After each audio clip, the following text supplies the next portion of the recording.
Good morning to all our participants online who are joining us online as well. My name is Nonhlanhla Ngubane, and I'll be presenting our topic, which is workplace inequalities, exploring the coping mechanism of women in the changing world of technology in the workplace. Basically, this particular topic came up as a result of seeing that in South Africa or around the world, AI and technology is making a drastic move or a dynamic shift. So we were looking at me and my colleague, which is Dr. Stanley Efiana, sitting here in front of me, and my other colleague, Bali Mahlang, who cannot join us. So what is it, and what is it that women are doing to cope with the changes that are brought about by technology in the workplace, taking into consideration that in South Africa, it has the highest inequality, and with the Gini coefficient of 63%.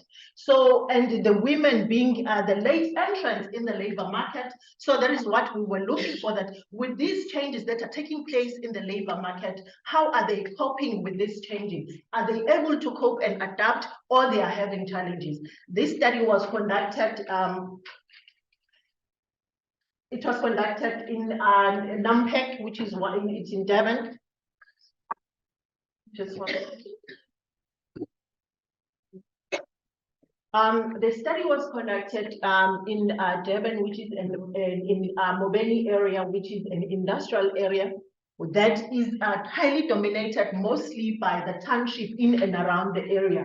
And most of the women and other people that are working around the area are from these townships. So we wanted to find out from these people that how are they coping with these changes as a result of technology, digitization, as well as AI. So in our introduction is that with the advent of new technology and how it has changed the workplace and over the last few decades, and taking into consideration when Emmanuel Castells was writing his book in the rise of the network society in 2010, that the society is now is dominated mostly by information technology, and how are these women coping with this changing going forward? So he said that the world is dominated by now the information technology, everything that we need to do now, we order online, we buy food online, we don't have to leave your homes, you just have to go and log on to the app. Checkers or Pick and Pay will come and deliver at you without leaving the comfort of your own home. You have TikTok, where people are making money through content, they're selling content. So which means information technology is now dominating the workplace. So considering all these challenges, as well as the gender inequality in the workplace that women face each and every day, because as a woman, you have to work 10 times more to be seen or to be recognized in the workplace. There's sexual harassment, there's inequality, there's discrimination for women. So how are women coping with all these changes in the workplace? So what our study was doing is that we wanted to see what is it that the technology can bring for women, and how they can embrace this change or adapt to this change that is brought by technology.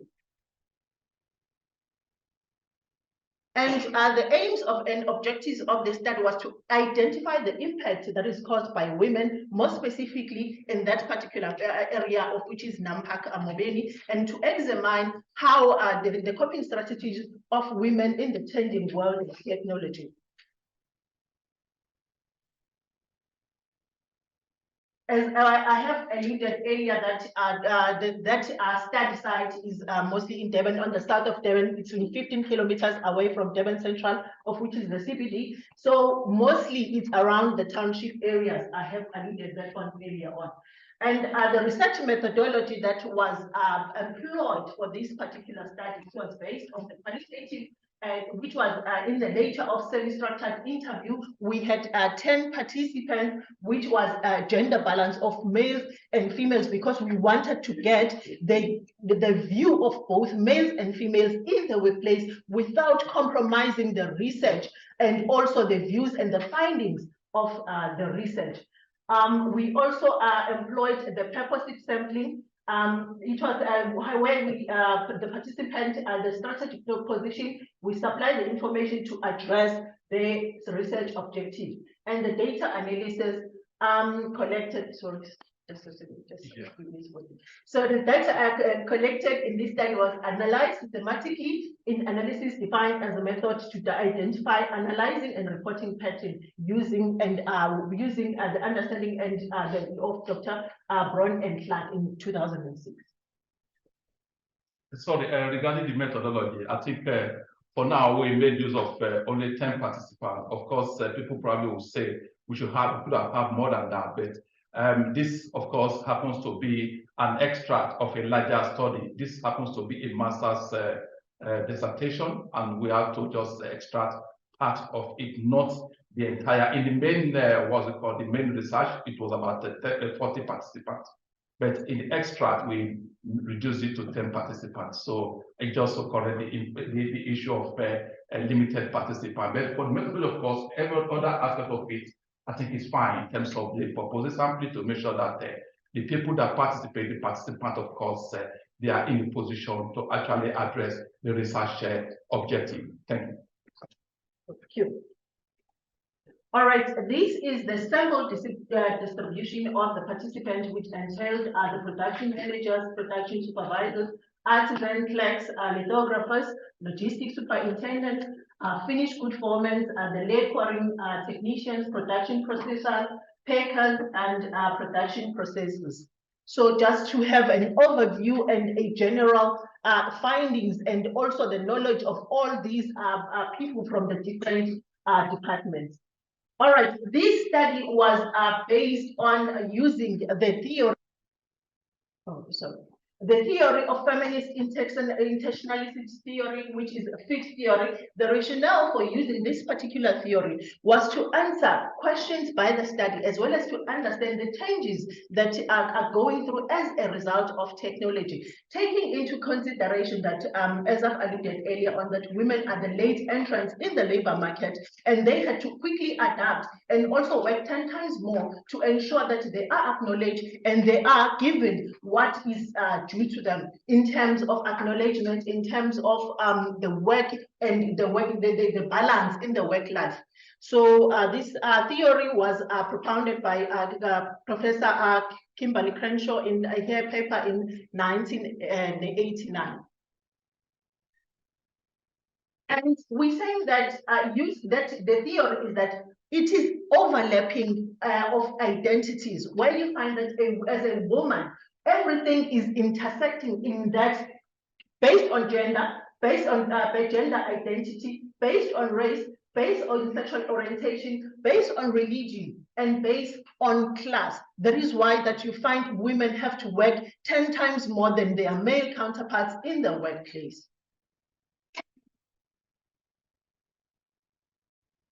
Now, during the study that was conducted, what came about is that most of the women, they had low levels of education, which makes it difficult for them to understand and to adapt quickly to technology. And they had this fear that using AI and using machinerization and technology, it's going to result in them losing their jobs. Of which now, if you find that, why do you think or feel like that? They said, no, it's because I only have grade 12. I don't have a tertiary education, and I've never been exposed to technology. So I know that maybe using a machine or adapting to the new technology will mean that me and my family are going to suffer. So that was the problem, because of what? The lack of education and understanding of how they can embrace technology in order to further and bring new opportunities for women. So that was one of the things that was highlighted during the study. And we can see that other participant, I said like participant 8, she said, I just applied for a job. I wasn't specific on the job that I wanted. I was told that they only have a vacant position in packing department. So she had to learn on the job because they did not have the previous experience of what is it that is needed from them. They did not have the previous exposure of using technology, but it was an on-the-job learning for them. And also, in technological challenges, some are saying that this was from the view of the production manager, that they find that it is difficult for them to train these people, because another thing is that they are not adapting as easy and quickly as they would have wanted them to, because one, of fear, two, is also of technology. They've never been exposed to technology as before. So now you have to like keep on training and retraining these people until they adapt. The organizational support, this question was based on what support or what is it that their organization or the company was doing to ensure that they are supported and they're given training. And they said there's a program that they have in the workplace, and if they are having issues and if they are not coping with the challenges, with the changes of the workplace, they have to go and use that program in order to vent their fear and in order to make sure that they have someone to talk to. So they do have that program. However, some feel that by going to that program, they're going to expose themselves to the manager, that they are not fit enough for the job. So those were the challenges that these women experienced. And some find it hard to balance that work-life balance and strike a balance between the two, where you find that a woman now has to go and work and try to adapt, go to training, be at work, be the mother, and be the wife to the husband. They find it very difficult to adapt between the two. So now it was also one of the challenges that was raised by the women, especially in that department in production department. Some they say that their coping strategies. Some they seek training to be able to cope with the challenges.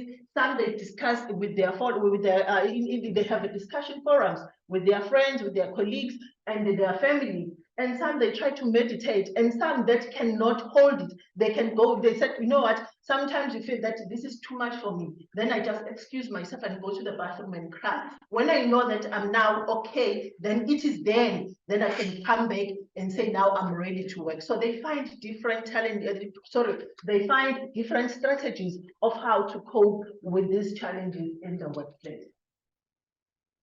Now, looking at preparedness, the findings of the study show that the older generation, it is difficult, and they're adamant in embracing the technological changes. However, because they feel that they're going to lose their job. However, with the young generation, now the youth, of which they are the game changers in technology, because they are technologically savvy. They can use any app, they can use anything, they are open to change. They are the ones that are prepared to change the dynamics of the workplace and embrace the change that comes with technology. However, there is still that fear from the older generation, taking into consideration that there is an age divide in South Africa, especially in the labor market. There's still that age divide between the older generation vis-a-vis the younger generation, who are technologically savvy, and the ones that still want to do work using the traditional method of work. So you find that there is that divide in the workplace, where the others are saying, let's move with the times. And the older generation are saying, no, but these kids, when they come here, they think they know better. They want to take their job, to take our job. So it becomes that pull and push challenge between the two gaps. All right, the way forward, we said the way forward, industries have the responsibility to respond to this shifting demand by ensuring that they train their staff in AI and other technologies, and also that are being introduced in the workplace, so that it can alleviate fear for those that feel that they still like more lining or leaning towards the traditional way of doing things, so that they know that technology is good. We are here, technology is here to stay, and we have to embrace it one way or the other because we are living in an information age. So that is what needs to take place, because without losing that fear, it will always drive them to say that we do not want change, we still want to do things the traditional way. Thank you very much. That was the end. So that in conclusion, the study dealt with the coping strategies of women in the technology, with the changing of technology in the workplace. And it is evident that through everything, when the women entered in the labor market in numbers, but they did not anticipate the changes that they had to go through in order to ensure that they are keeping abroad in terms of technology. So thank you very much.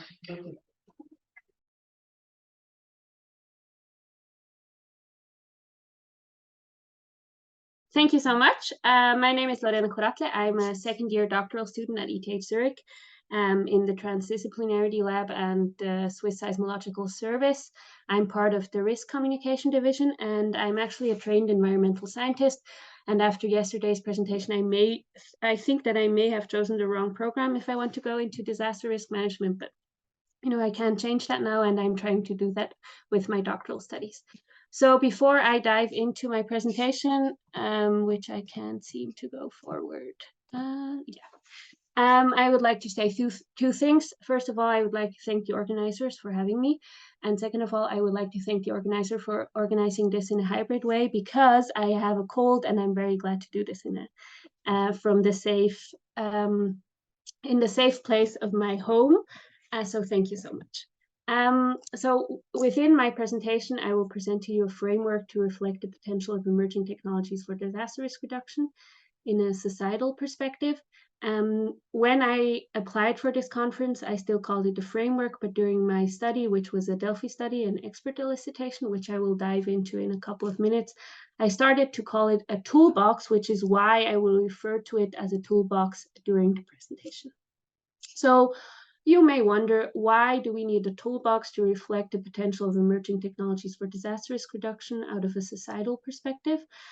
This is due to the multiple crises we're currently facing. So we're in the midst of the climate crisis this summer has been especially harsh, also in Europe, where I'm from, where we faced multiple wildfires, also in Switzerland, which is very new. Multiple floods, as currently this horrifying crisis in Libya, but also heat waves, droughts, and heavy rainfalls. And we're also in midst of a public health crisis. So COVID is striking again, and I'm also part of the Swiss Seismological Service, as I said, so we also see multiple earthquakes. So we're in the midst of disasters, which can be kind of frustrating, but we also see multiple solutions. For example, as the United Nations Framework for Disaster Risk Reduction proposes, the Sendai Framework proposes that we should build back better, so that we should create a resilient society. And one possible way to create resilience are emerging technologies, which I used the picture of ChatGPT as an illustration from. For example, artificial intelligence is an emerging technology that can be used to actually cope with these disasters that we're currently facing. Now, I wonder, how can these technologies actually be used in an ethical, sustainable, inclusive, and democratic way to enhance safety culture? Because I want to use safety culture as a concept as the base for disaster risk reduction. Now, safety culture as a concept originates in organizational studies, and it was first introduced after this horrible incident in Chernobyl in 1986, where scholars after the disaster stroke wondered, why did this happen? And they came up with the concept of safety culture, which refers to the organization of how an organization, and now it's also applied to society, is actually dealing with minimizing risk and how it's able to cope with disaster or hazards. Now, to give you an example how this can be applied to society, I would like to propose the example of earthquakes in Japan and Switzerland. So Japan has multiple earthquakes and the society is actually ready to cope with them. They know what to do. Most of the people know what measures they have to take to minimize their risk. And they also are very much aware of the risk. Whereas in Switzerland, we actually have a pretty high risk of earthquakes. However, we hardly have earthquakes. This is why the society is not ready to cope with earthquakes and they don't know what to do. So compared to Japan, Switzerland has a very low safety culture, whereas Japan has a high safety culture when it comes to earthquakes. Now, this is the very much basis for this. This is why I understand safety culture as the basis of disaster risk reduction. So this is the motivation or the ambition to reduce risk is safety culture, and we then can do disaster risk reduction. Now, another impact of safety cultures can be technologies. For example, if you look at early warning technology or artificial intelligence to forecast disasters, they can actually influence the way safety culture is established in a culture, but also how disaster risk reduction efforts are actually implemented. Now, I then thought that we have these technologies and we know that they function. And we know that they function, that they are used, but we don't really know how they influence safety culture. And I thought that it would be good we thought that it would be good to create a toolbox for professionals who use these technologies already to go through a reflection process and answer the question, what is the potential role of the technology I develop and use to enhance safety culture? And what does the technology I actually use facilitate? So first, how did we create this toolbox? So first we did an iterative and inductive literature search to then develop a first draft of a toolbox. This toolbox we then showed to experts. For a Delphi study, we chose the case study of earthquakes and AI, so AI and seismology. We then therefore chose experts from the field of AI and seismology to conduct a proof of concept, to show them with the toolbox and to get their opinions on this toolbox. We then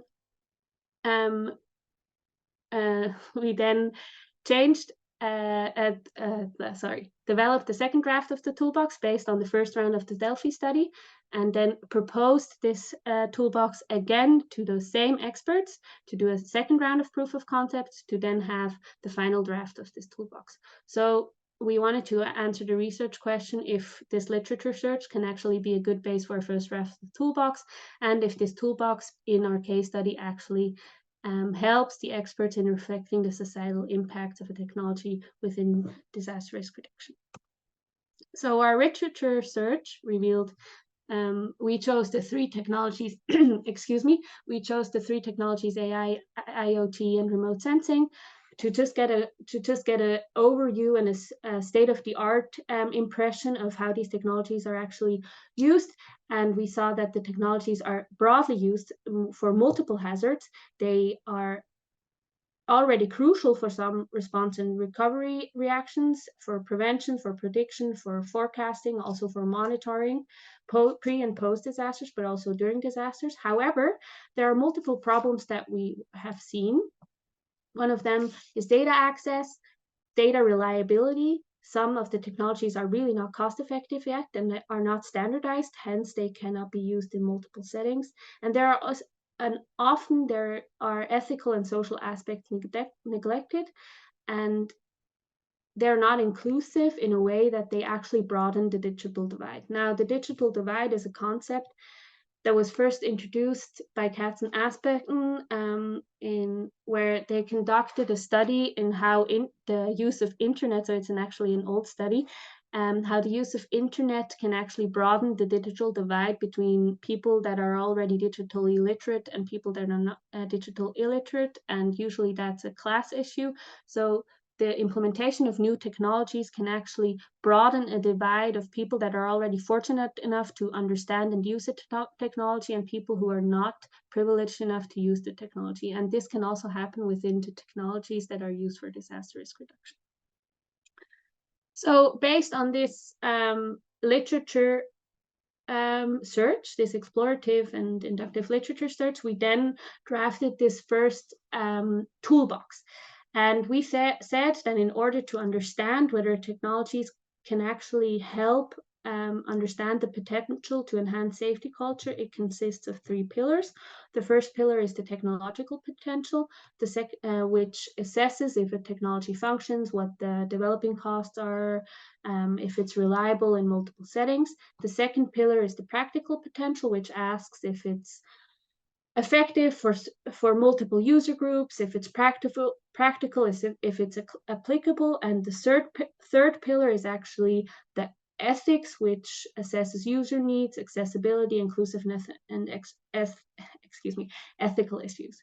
So we then proposed this framework to the experts, this toolbox to the experts, and we did 2 rounds of this Delphi study, which was a survey where the experts were given the opportunity to evaluate statements both on the toolbox that I just showed you, but also applied to the specific case of AI and seismology. And we saw that there was little to no consensus on the statements we proposed, which is very interesting because the Delphi study, as an expert elicitation method, actually wants to explore consensus or dissent among experts of the same research realm, and we saw little to no consensus, which I will discuss in a couple of seconds. But however, we received very interesting comments for further development of the toolbox, and we also received comments on the potential of AI in seismology, which is the case study we used. So we then, I just want to give you an example of some of the statements. So here I give you examples of on the technological potential. So that was the first pillar that I told you about. And you can see, so we chose based on also literature that the consensus is reached if 70% of the experts agree. And as you can see, there is little to no agreement within all the statements. There's only one consensus reached, is that the availability of data is a limiting factor for the reliability of the results, which is pretty intuitive. However, we saw that as I already said, we received multiple comments on the further development of the toolbox. As you can see on the upper left, there is the first toolbox that we developed and that we proposed. And after the feedback of the experts, we then developed the second toolbox, the second draft of the toolbox. So as you can see, we renamed the pillars. So now we have functionality, usability, and societal dimension. Functionality answers the question if a technology works during the whole lifespan, and if it works both in a lab but also in a real world setting, and it has multiple categories in it. And the usability asks whether it's usable and used, and the societal dimension actually dives into ethical questions and what does the application of the technology mean for a society where it's used or for a case where it's used. And as you can see with the arrows, we also added matrices in order for the different categories to be able to be measured, because that was a feedback of the experts. Then we proposed, we showed this second draft of the toolbox again to the same experts. And we then came up with the third and now preliminary final toolbox. As you can see, we now took away the matrices again, because our preliminary goal was to create a toolbox that was directly applicable for professionals, such as researchers or developers of technologies or users of technologies, to understand the role of their technology for the specific case they're using. And this cannot be that I will go back for a second, that you have to do a sustainability assessment or a specific case study, but it should actually, you should get an idea what your technology does, which is why we now added specific questions that you can simply go through in order to understand or reflect upon the use of the technology for disaster risk reduction. So, as I said, the what was very interesting is that there was little to no consensus reached with in the first survey or the first round of the Delphi study. And this is probably the case because AI in seismology is such a broad field, and even though we had 12 experts of AI in seismology, they all can do very different research and use a very different type of technology, even though they call it AI in seismology, which opens up a new question, which could be a subject for further research, is if we can actually discuss AI for disaster risk reduction if it's such a broad field. And this will certainly be part of my further PhD.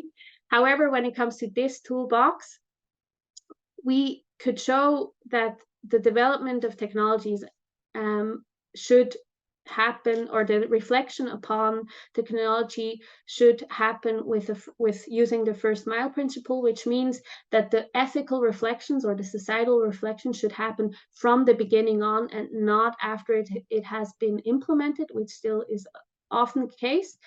And this could be achieved through co-production and transdisciplinary research, so user studies, the transdisciplinary research between academia and society. And through this, resilience could be enhanced because the technologies could be better tailored and implemented in a more ethical way. And our research has also shown that there's a need of systematic reflection beyond the functionality pillar that I said and beyond the technological assessment, but rather by implementing the societal aspects already from the beginning on. So to conclude, our study shows that there's a need of the inclusion of the societal perspective, and there's further research needed, for example, further case studies. And in order to fully understand the societal perspective, it needs to be more social scientific understanding. And this could be, for example, done with the concept of intersectionality and ethnographic studies on specific case study, for example, by assessing the specific technologies used in a specific setting with an ethnographic study. So that was it. I think I'm on time. Maybe I even talked too fast. I'm so sorry. And I'm happy to answer your questions.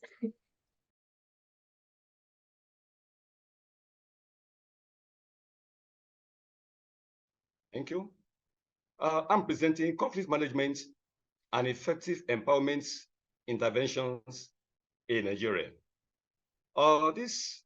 We know that in Africa and Nigeria, as it is now, there's conflicts here and there in the country, and so we have different conditions that prevail in the country that makes life generally in Africa to be full of a lot of contention. Now, when we talk of the prelude, for those who might have come across the Julius Caesar, before there's any conflict, there are signs and symptoms that tends to, reveal to us that there are danger ahead, and so therefore sensitivity to these conflicts, signs are shown, and so we have to be sensitive to these symbols and signs. For instance, in Julius Caesar, we are talking of when Caesar was to go to Philippi, but then it was, Caesar warned him, Caesar, be warned of the eye of, it is of eye, and he had the voice, but he was not responding to that warning, and he went ahead, and so that led to his death. So the same thing, conflict across the world. Chair, we're still seeing your first slide. I'm not sure if you've moved on to the others. We're still seeing the first slide, your presentation. Okay. If you've moved on to the next one. Right. Yes. Yes. Now we see the presentation outline. Okay. Thank you very much. So, like I said, that just as a prelude, that there is a cry unto Caesar to beware of the deeds of eye by soothsayer, but unfortunately, he was not taking heed to the warning of the soothsayer, and eventually that led to his death at the end of the day. So the question I ask ourselves in Africa, for instance, is what leads us to where we are in Africa, that is ridden with crises all over the country. Signs of early warning, as we have it. There, we have that in Africa, there's rising unemployment rate. We have economic shock and financial crisis everywhere, and then legalization of favoritism, of one group or the other. These are early warning signs that crisis may erupt. The government clamping down on the individuals, and then a rise in societal and intolerance here and there. All these are signs of early warning that crisis is looming. Now, generally, we're saying that for us in Africa here, we can see Africa, the countries generally are ridden with social network of integration groups of people, and then actions or inaction of an individual or group of individuals can trigger violence, causing communal conflicts, as we see in Rwanda, Congo, Nigeria, Ethiopia, Somalia, etc., etc. Then corruption and complete nexus. We could see that lowering yardstick among favoring a group as the other, and then decreasing the livelihood of communities. All these will trigger crisis. Now, community empowerment. What is community empowerment? We are saying community empowerment simply means for the community to have control over their own life, educate them, and then train them to save and preserve their own identity. Then the 5 principles that guide community empowerment should be community, control, public sector leadership, effective relationship, and then improving outcomes. These should be the principles that guide empowerment. But unfortunately, if you look at Africa, like I said, terrorism and conflict issues in Africa and Nigeria. Sub-Saharan African countries we are seeing are violent means with what? Insecurity, instability, corrupting institutions, poverty rising. Thus, we have a continuous armed ethnic conflicts across the country. An important theory on the conflict management is a human need, as proposed by the John Bolton. People need for identity, security, and recognition. Participation and authority are the key things that people are advocating for. And so where these are missing, there is bound to be conflict. For instance, in Nigeria, where we have over 260 million people, and we have over 350 indigenous languages. Then when we go back to identity, so over 350 people are seeking for identity, are seeking for security, are seeking for recognition, are seeking for autonomy. So all these are things that need to be handled in Nigeria, and we now have a lot of conflict here and there, of which the political system tends not to understand this condition. When it comes to the actors, basically many of the major conflicts in Nigeria, for instance, and other African countries, is this conflict between the farmers and the herdsmen. Then what are the roles of these people, the actors in this conflict? What are their roles? For the farmers, they are there to protect their farmland and their crops. For the herders, their own is to defend their cattle. While the traditionalists, some corrupt tradition leaders, exalt the herders. Then for the transhuman, what are they doing? Their own is to encroach into farmlands and crops. Then for the bandits, what do they do? There is to, cattle rustling and theft. Then for the ethnic militia, these are hired attackers who are hired to carry out this evil. Then for the livestock and the forest guards, what do? They are there to extort and apprehend, the cattle. And then for the interested ethnic groups, that is to extort also. So we can see the various rules. Even security men are also there to extort. Now, talking of empowerment scheme and ethno conflicts in Nigeria. Nigeria is unfortunate. It's practicing what we refer to as pseudo-federalism. In the actual sense, what we have is plutocracy as against of federal democracy. And so therefore, under that condition of pseudo-democracy, where we have plutocracy as a government, without that, there is sectionalism, and then political system going on in the country. We have a case, 2 major cases we put in this study. We have a rural resettlement scheme in Boguruko government of Niger State, where a resettlement was carried out, but because the people that implement the resettlement are not sensitive to the existing client difference in among the people led to a clash where a bridge linking the two people was burned down, and then there was a breakdown in law. Again, also we have a case where we have under the outgoing government in Nigeria, the President Buhari, he is favoring the Fulani herdsmen as against the farmers. And so therefore, while the farmers are lamenting, unassisted by the government, we discover that the government was aiding and supporting the herdsmen. And so a case where they are now trying to establish what they call Ruga farm, and then they go ahead again, acquire land without following the due process in what's called the application of the eminent domain law in acquiring land for the federal government use. The land they are acquiring is not for the general interest, but rather for the interest of the herders or the Ruga game. And not only that, they went ahead and brought some material to complement, to assist the herders to have a settled farming as against of a nomadic system. And the farmers now, the young boys, you can see the picture there. The young boys now kit up themselves with cutlasses and all sorts of dangerous weapons to resist the distribution of the material that is meant for the herders in the Ruga segment.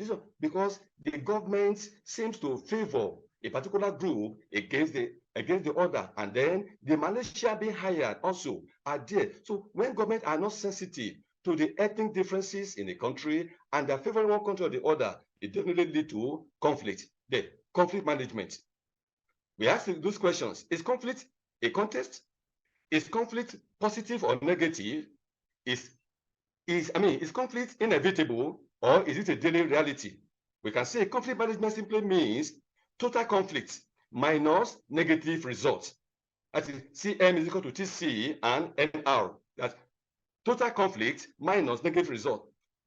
Meaning that we can only prevent conflict. We can only prevent escalation of conflict and then really resolve conflicts, reduce to the nearest minimum to avoid reoccurrence. Then, what are the techniques we can use in managing conflicts?